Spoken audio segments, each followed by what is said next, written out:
Banyak yang menganggap bahwa ternyata Pak Prabowo tidak bisa lepas dari Presiden Jokowi. Presiden Jokowi hanya ingin mengambil sensasinya, kenegarawanan, statesmanship-nya. Tetapi Pak Jokowi tidak memperoleh itu. Publik tidak merasa bahwa Prabowo itu tetap dikendalikan oleh Jokowi. Dinasti Jokowi tidak akan lagi dipertimbangkan untuk 2029.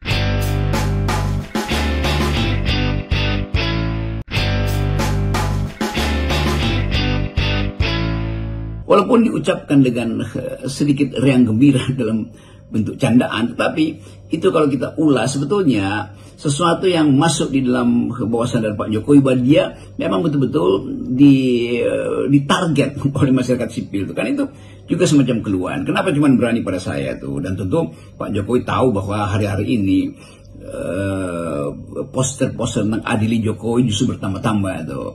Dan seperti biasa tentu mantan Presiden Jokowi ini mengerti bahwa sebagian besar, tentu dia mengikuti juga survei, negatif impression terhadap penampilan Pak Jokowi itu di dalam pidato itu menunjukkan bahwa Presiden Jokowi hanya ingin mengambil sensasinya tuh, sementara substansinya tidak ingin diikuti. Apa itu sensasi? Itu dengan mengatakan bahwa hanya dia yang diserang itu bukan Presiden Prabowo karena kedudukan elektabilitas atau kedudukan akseptabilitas Pak Jokowi itu tinggi, bahkan tertinggi di seluruh dunia itu. Satu soal yang harusnya kita terangkan bahwa seseorang itu ditakuti atau tidak ditakuti itu bukan ukuran demokrasi. Demokrasi mengukur seorang di dalam pengertian dapat legitimasi atau tidak. Kan kalau ditakuti atau tidak ditakuti itu diktator namanya tuh. Jadi kelihatannya Pak Jokowi juga tidak paham atau kurang mampu untuk mendalami bahwa di dalam iklim demokrasi penerimaan publik itu didasarkan pada kemampuan sang tokoh untuk mencari legitimasi. Jadi kalau banyak yang masih mengkritik Pak Jokowi, artinya bahkan ketika Jokowi sudah mundur, legitimasinya tidak, yang seharusnya seorang presiden sudah selesai, legitimasinya berubah menjadi legitimasi kenegarawanan, statesmanship-nya. Tetapi Pak Jokowi tidak memperoleh itu. Akibatnya orang tetap mengkritik Presiden Jokowi. Apalagi kalau kita lihat keterangan-keterangan para politisi yang menganggap bahwa masih ada masalah sebetulnya dengan pemerintahan Presiden Jokowi, tetapi karena Jokowi bagian dari semacam kesepakatan politik dengan Pak Prabowo, maka tunggu dulu untuk mengkritik Presiden Prabowo. Sebaiknya tetap pada Presiden Jokowi yang dikritikan. Dan itu masuk akal juga.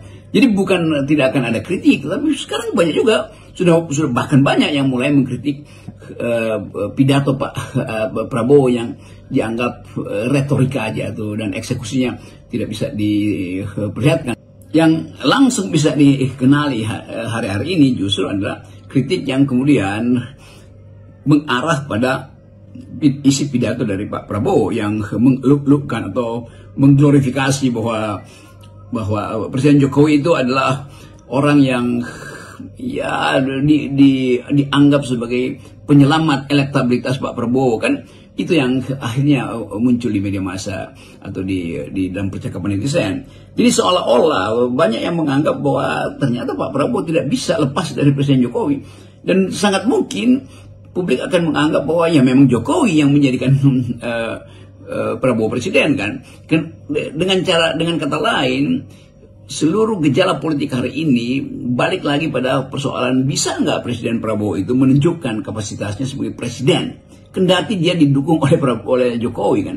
Jadi berlebihan sebetulnya klaim yang diucapkan dalam bentuk pidato yang berapi-api oleh Pak Prabowo terhadap peran dari Presiden Jokowi. Dan ternyata Presiden Jokowi justru menerangkan hal yang juga luar biasa, itu bahwa Prabowo memang kedudukan politiknya sangat kuat sehingga bahkan orang takut untuk mengkritiknya. Pada saat yang sama dia juga mengeluh bahwa kenapa cuma saya yang dikritik. Jadi mestinya ada semacam pikiran bahwa harusnya dua-duanya dikritik. Betul juga Pak Jokowi dalam segi itu kan. Tetapi orang yang memilih Jokowi mungkin merasa bahwa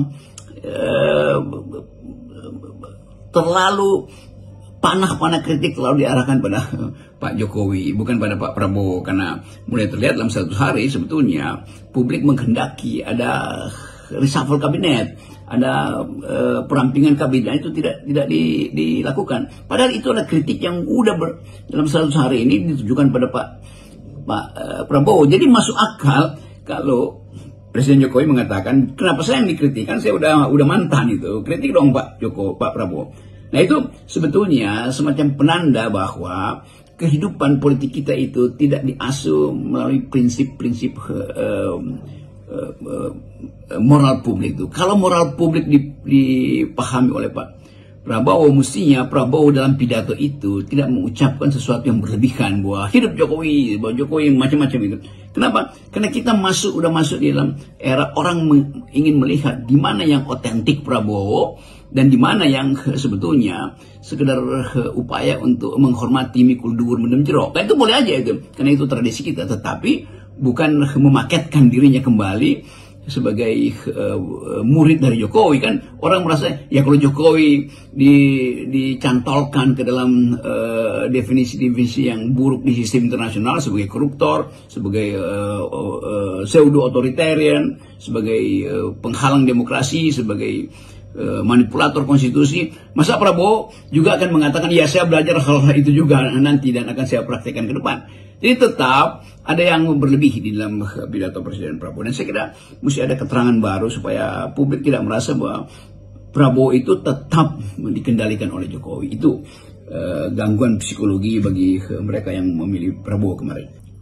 Satu aspek yang harus kita hitung adalah semacam suasana batin atau sebetulnya perasaan politik dari Kim Plus yang mungkin menganggap bahwa lo kan Kim Plus itu tidak sepenuhnya sebetulnya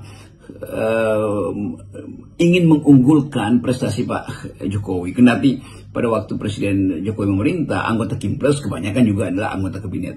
Tetapi ada evaluasi publik yang memperlihatkan bahwa era Pak Jokowi ekonomi mandat, era Pak Jokowi kerukunan sosial itu terganggu, era Pak Jokowi dinasti itu merajalela, era Pak Jokowi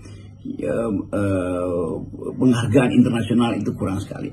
Kan setelah Jokowi mundur, orang mulai mengevaluasi, termasuk mereka yang pernah bersentuhan dengan kabinet Jokowi 2 periode, menganggap bahwa memang ada yang gagal di situ. Jadi kalau Pak Prabowo menganggap bahwa itu sukses semua, tentu sebagian anggota, sebagian ketua partai merasa itu juga berlebihan. Saya bisa duga misalnya, apa benar pikiran Prabowo yang memuji Jokowi itu sama dengan pikiran SBY? Apa sama dengan pikiran Surya Paloh misalnya, atau sama dengan pikiran Erlangga bahkan yang ambisinya dipatahkan oleh Jokowi? Jadi kita mau lihat juga bagaimana wording atau kalimat dari Pak Prabowo yang memuji Jokowi itu punya impact yang tidak integrat, yang tidak mengikat Kim Plus yang lain tuh.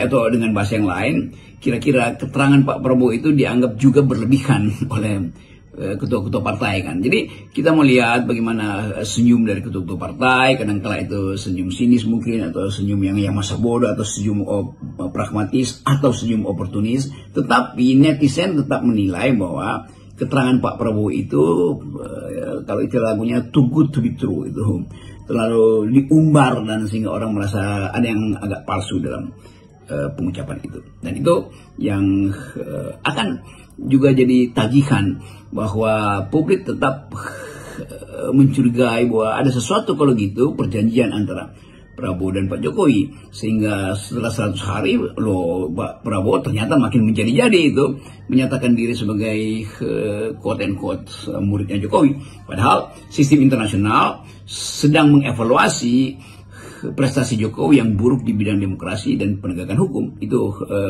paradoksnya ada di situ. Saya menduga bahwa isi pidato Pak Prabowo itu dan balasan pidato dari Pak Jokowi, yang satu Pak Prabowo mengatakan bahwa Jokowi kira-kira mungkin agak berlebihan nanti kalau Jokowi ada segala-galanya bagi kami ada Kim Plus dan berterima kasih pada Jokowi. Kelihatannya misi itu atau sebut aja sugesti itu akan diterima berbeda di kalangan pemimpin partai yang adalah koalisi Kimpres ini. Karena tetap di antara pemimpin-pemimpin partai ini tetap punya rapor tertentu dengan Presiden Jokowi. Sebaliknya, mereka yang menganggap bahwa uraian Pak Prabowo itu semacam upaya untuk mengimbangi keputusan Gerindra dan Kimpres mencalonkan Prabowo 2009 supaya terlihat bahwa ya memang sudah ada semacam evaluasi bahwa dinasti Jokowi tidak akan lagi dipertimbangkan untuk 2029. Mungkin itu juga yang menyebabkan harus ada balancing bahwa Prabowo akan memuji-muji, tetapi kemudian dalam secara faktual tidak akan merangkul lagi dinasti Jokowi untuk masuk dalam kompetisi 2029. Jadi itu hal-hal yang mungkin dari awal bisa kita deteksi bahwa tetap ada sesuatu yang tidak rapi dan justru dibuat atau sengaja dibuat tidak rapi supaya opini publik bisa mengevaluasi sendiri itu.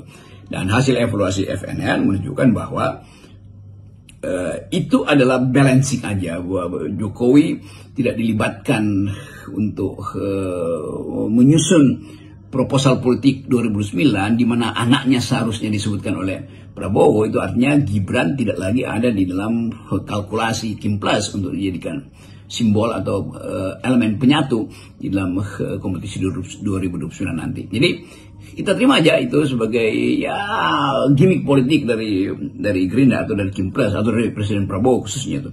Tetapi sekaligus kita lihat bahwa kimia antara Jokowi dan Prabowo ini, atau di dalam bentuk yang lain kimia antara Pak Prabowo dan wakil presidennya akan mewarnai semua kebijakan atau sebut aja struktur berpikir politik ke depan.